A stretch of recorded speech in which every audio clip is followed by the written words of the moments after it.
Panibagong taon at panibagong mga pa-orders nga na naman tayo mga mamis at nandito na naman ako sa punto ng buhay ko na pagkagising ay nasikaso agad itong mga pa-orders para nga ma-drop off agad ni daddy doon sa may drop off point. Marami pa nga akong stock na itong mga sabon na to at hindi ko talaga naasikaso to ng December kasi nga sabi ko sa inyo ay medyo na busy talaga ako ng December. Hindi na busy kung saan kung hindi na busy ako kakagala. Pero kahit hindi ko naman ito masyadong naasikaso nung December, marami pa rin talagang pa-order. Sabi ko nga sa inyo, hindi ko lang talaga na iba-vlog. Pero ngayon, dahil kailangan ko nga ng content, ito, sinama ko siya dito sa vlog. Ito at madami-dami nga na naman ang nag-checkout ng sabon at nakita ko talaga nung nireview ko itong mga Waybill yung iba nga dito ay puro repeat orders na siguro naubos na yung mga in-order nila nung mga unang buwan pa. Hello nga pala kay Ma'am Shian Melody. Thank you nga pala sa pag-recommend nitong sabon na ginagamit ko sa friend mo at sabay-sabay nga tayong mawala ang mga dark spots sa muka. Actually, hindi naman talaga siya totally nawawala. Nagla-lighten lang kumpara kapag hindi ako gumamit nitong sabon na to talagang sobrang dark spot. Sabi nga niya, sayang hindi niya napicturan yung mukha ng friend niya bago gumamit ng sabon na ginagamit ko. Pero ngayon daw, kumpara nga daw before, mas okay na daw talaga yung mukha ng friend niya. Actually, ako din mga mamis, kung hindi ako naghihilamos, hindi ganito yung mukha ko. Sayang nga mga mamis kasi ako din, nakalimutan kong picturean yung mukha ng pamangkin ko bago ko siya paggamitin tong sabon na gamit ko. Naalala nyo, sabi ko sa last vlog ko, meron akong pamangkin na 14 years old na lalaki pero may pusong babae na tinadtad talaga ng tigyawa tapos grabe yung mga dark spot niya, sobrang lalaki din.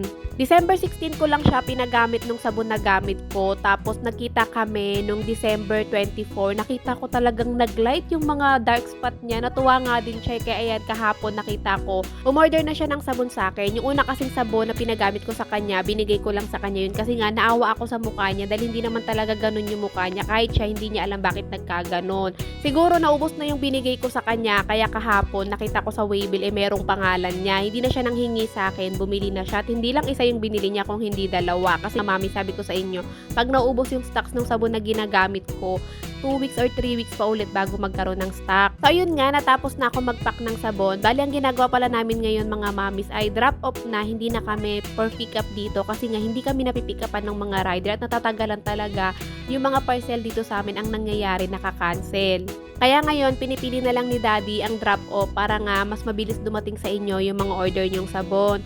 So natapos na nga ako mag-pack, sunod ko namang gagawin ay maglilinis ako mag-isa nitong bituka ko. Nakita nyo naman, lobong-lobo at parang puputok na. Pero syempre, hindi puputok yan mga mami. So, by the way, papakita ko pala sa inyo yung tubo dito sa loob ng tiyan ko. Nakikita nyo ba yan? Hindi ko kasi masyadong may pakita sa inyo. Hindi siya masyadong visible. Pero ayan siya mga mamis. Kapag ako ay uyuyok ko o di naman kaya uupo yan, tumutusok siya. So, natutupi naman yung tubo na yan. Medyo flexible naman siya mga mamis. Kaya, hindi ko naman nararamdaman yung sakit. Pero kapag naiipit siya, halimbawa, nagsusuot ako ng masikip na bra or masikip na pants, yun, masakit yan kasi naiipit siya. So baka pala magtaka kayo bakit ako lang mag-isa maglilinis ngayon nakita niyo naman si daddy sa video kasi nga si daddy ay malilate na ng bonggang-bongga sa trabaho. Actually gusto niya pa rin ako tulungan pero sabi ko sa kanya wag na nga kasi kaya ko naman. Bukod doon kailangan niya pa kasing drop off yung mga sabon doon sa drop off point bago siya dumiretso sa trabaho. So bonggang-bonggang late. Hindi ko na nga pinakita sa inyo yung kabuuan kung paano ako naglinis ng bituka kasi baka marami na namang magmarunong. Karamihan pa naman sa nagko-comment ng hindi maganda ay hindi naman talaga naranasan or wala naman talagang alam sa gantong sitwasyon ko. Pero okay na yun, mamis, hindi naman masama yung loob ko. In fact, sinasagot ko nga sila in a nice way sa comment section para lang may idea sila or para lang din alam nila para hindi sila nagko-comment ng ganon. Kasi kung ako lang mga mamis, sinasabi ko naman sa inyo, wala nang makakapagpasama ng loob ko or makakapagpaiyak sa akin sa mga hindi magagandang comment. Hello, baka si panay to. Charot.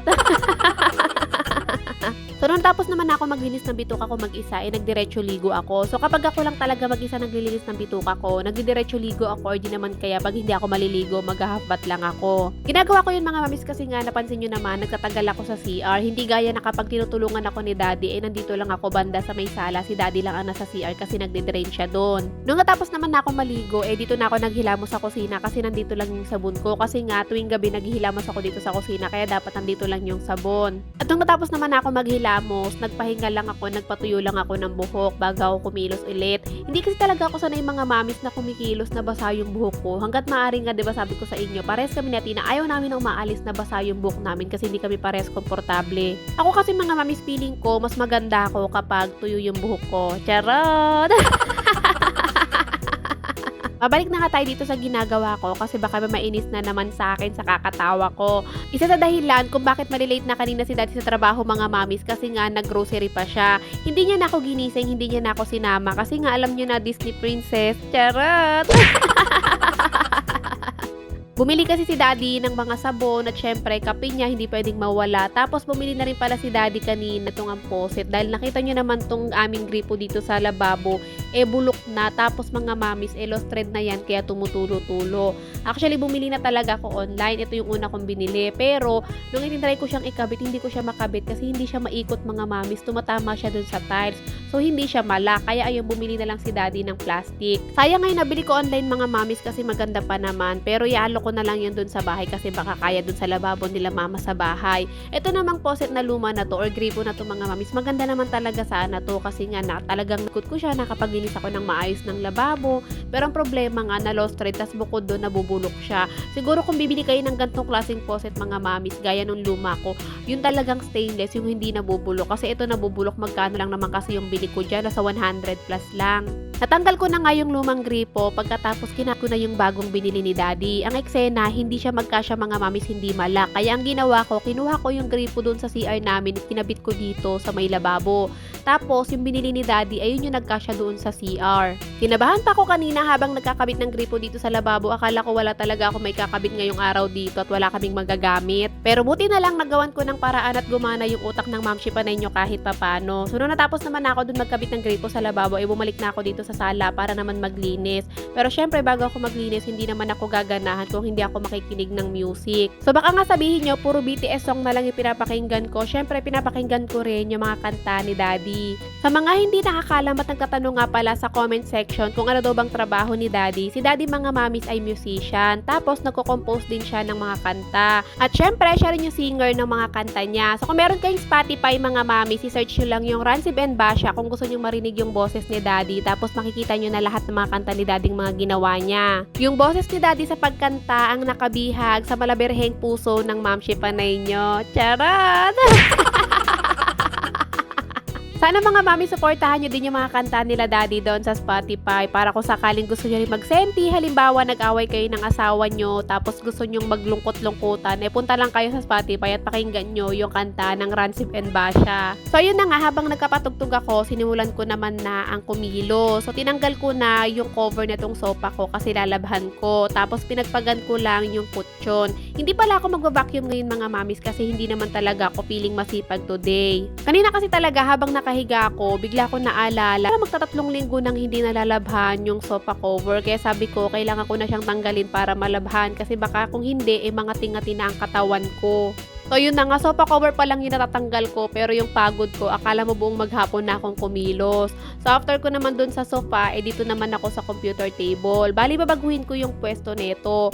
Kung dati nasa taas yung mga pang print namin or yung mga pang photo paper print, ilalagay ko na dito sa baba kasi pag nagpiprint kami, nahihirapan si dading kunin dun sa taas. Actually sa mga oras na to, dahil hindi naman ako piling masipag today, alam ko ano yung kilos na gagawin ko. Kaya may mga time na natutulala pa ako dyan kasi iniisip ko ano bang gagawin ko. So dahil hindi na nga ako nag-vacuum, hindi na rin ako magpupunas dito sa computer table. Hayaan nyo na muna ako ngayon mga mamis kasi ngayon lang naman to. Kasi panigurado kapag nakapaglaba na ako, malamang tuloy-tuloy na naman yung kilos ko niyan. Doon na ako mag-vacuum, magpupunas-punas, magkapagpagpag. Pero ngayon ang mahalaga naman ay kahit papaano may nagawa ako. Hindi nga lang ako nakapag-vacuum at saka punas-punas. Pero hindi pa naman ganun kalikabok mga mamis. Pag medyo kumapal na yung kalikabok yun, doon na ako magpupunas. Charot!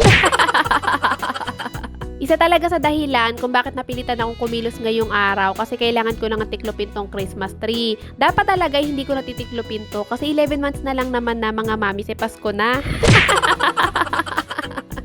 Pero dahil nahihirapan na si daddy sa pagtulog niya gabi-gabi, kaya kailangan ko ng tiklopin to. Kasi alam niyo naman, dito lang si daddy natutulog sa tabi ng Christmas tree, kaya kailangan ng tiklopin niya para medyo lumuwag na yung space niya. Bigla ko palang naalala habang naglilinis ako, sakto medyo pagod na ako at pinagpawisan na ako. Papakita ko sa inyo yung mukha ko sa malapitan. Walang filter yan mga mami sa. Hindi ko rin talaga alam kung bakit makinis ako sa picture or sa mga video ko. Pero hindi talaga ako makinis sa personal mga mamis. Marami pa din akong mga pinagpeklatan ng tigyawat. Pero mabilis lang talagang maglight. Yun nakita nyo nyo, walang mga dark spot gano kasi nga dahil sa sabon na gamit ko. Kaya sa mga hindi pa nga nakapag-try ng tong sabon, go na mga mamis, mag-checkout na kayo habang may stocks pa kasi kapag naubos yan, 2 to 3 weeks, minsan nga 4 weeks pa bago ulit magka-stocks. Ito, natapos na nga ako dito banda ulit sa sala. Kita nyo, medyo maliwalas na ulit na wala na yung Christmas tree, bumalik pa sa dati niyang pwesto at makatulog na ng maayos si daddy kasi lumuwag na yung space niya. Pero bukas ibabalik ulit yung Christmas tree para mahirapan ulit siya sa pagtulog. Charot!